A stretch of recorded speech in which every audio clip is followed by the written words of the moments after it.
લોકસભાની ચૂંટણીની જાહેરાત થતાની સાથે બારડોલી લોકસભા બેઠક પર ભાજપે સતત ત્રીજી વાર ટર્મમાં ઉમેદવાર તરીકે પ્રભુ વસાવાની પસંદગી કરી છે।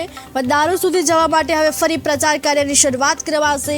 બારડોલી લોકસભા બેઠકના ઉમેદવાર પ્રભુ વસાવાએ રવિવારના રોજ માંડવી સ્થિત પોતાના નિવાસસ્થાને ઘર મંદિરમાં પૂજા અર્ચના કરી હતી અને રૂપણ ગામે હનુમાનજી મંદિરે દર્શન કરી પૂજા અર્ચના કરી હતી। આ દરમિયાન ભાજપ ઉમેદવાર પ્રભુ વસાવાએ 5 લાખથી વધુ મતોથી જીતનો દાવો કર્યો છે। ત્યારબાદ પોતાનું મૂળ નિવાસસ્થાન સંઠીવાવ ગામ ખાતે તેઓ પહોંચ્યા હતા। ત્યાં પોતાના પિતાજીની પ્રતિમાને પુષ્પહાર કરી સ્મૃતિ સ્મારક પાસે આશીર્વાદ લીધા।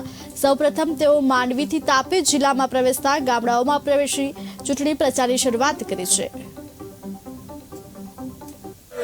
23 બારડોલી લોકસભાના ભારતીય જનતા પાર્ટીના ઉમેદવાર તરીકે મેં મારા ઘરેથી પૂજા અર્ચના કરીને રૂપણ ખાતે હનુમાન દાદાના દર્શન કર્યા અને સઠવાવ ખાતે મારા પિતાજીના સ્મારક પર માથું ટેકવીને અને માતૃશ્રીને નમન અને વંદન કરીને એમના આશીર્વાદ મેળવીને કહેવાય છે કે જગતમાં મા બાપથી મોટા કોઈ આશીર્વાદ નથી।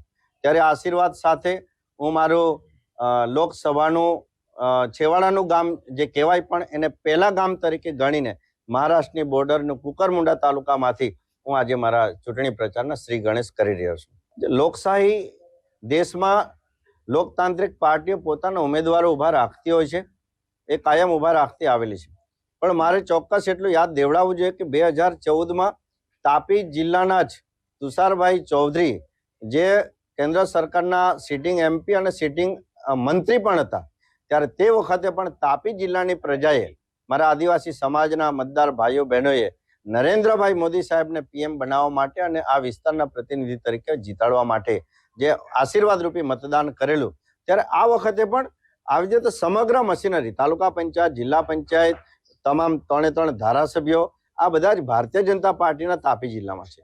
ત્યારે આ તમામની મહેનત ફરીથી આ નરેન્દ્રભાઈ મોદી સાહેબને અને આ વિસ્તારના પ્રતિનિધિ તરીકે જીત